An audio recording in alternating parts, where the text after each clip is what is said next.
Ration দুর্নীতি মামলায় গ্রেফতার বনগাঁর পুরসভার প্রাক্তন চেয়ারম্যান তৃণমূল নেতা শঙ্কর আড্ড।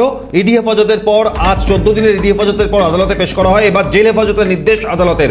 শঙ্কর আড্ডের জেল হেফাজত। শুভজিৎ প্রতিনিধি ফোনে রয়েছেন। শুভজিৎ, কি খবর?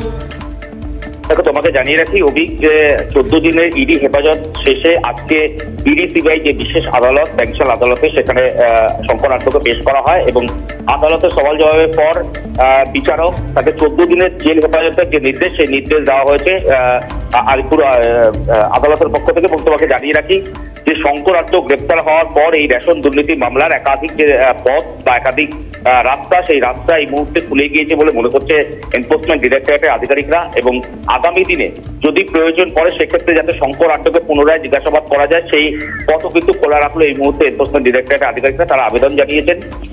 একই সঙ্গে তোমাকে জানিয়ে রাখবো, একদিকে যেরকম এই আবেদন তারা জানিয়ে রেখেছেন যে আগামী দিনে শঙ্কর আড্ডকে যাতে জিজ্ঞাসাবাদ করা যায়, একই সঙ্গে তোমায় জানিয়ে রাখি যে এই শঙ্কর আড্ডর বেশ কিছু শঙ্কর আড্ডকে জিজ্ঞাসাবাদ করে বেশ কিছু নতুন ব্যবসায়ী এবং বেশ কিছু নাম উঠে এসছে এবং আগামী দিনে তাদেরকেও যাতে জিজ্ঞাসাবাদ করা যায় এই যে প্রক্রিয়া সেই প্রক্রিয়া চালাতে পারে এনফোর্সমেন্ট ডিরেক্টরেটের আধিকারিকরা। তোমাকে আরেকবার জানিয়ে রাখি যে শঙ্কর আড্ড তার ইডি 14 দিনের তার ইডি হেফাজত ইতিমধ্যে শেষ হয়েছে এবং তাকে একটা আদালত শেষের পর তার যে 14 দিনের জেল হেফাজত সেই হেফাজত দেওয়া হয়েছে এবং 14 দিন পর তাকে পুনরায় আদালতে পেশ করা হবে। একেবারে ধন্যবাদ শুভজিৎ।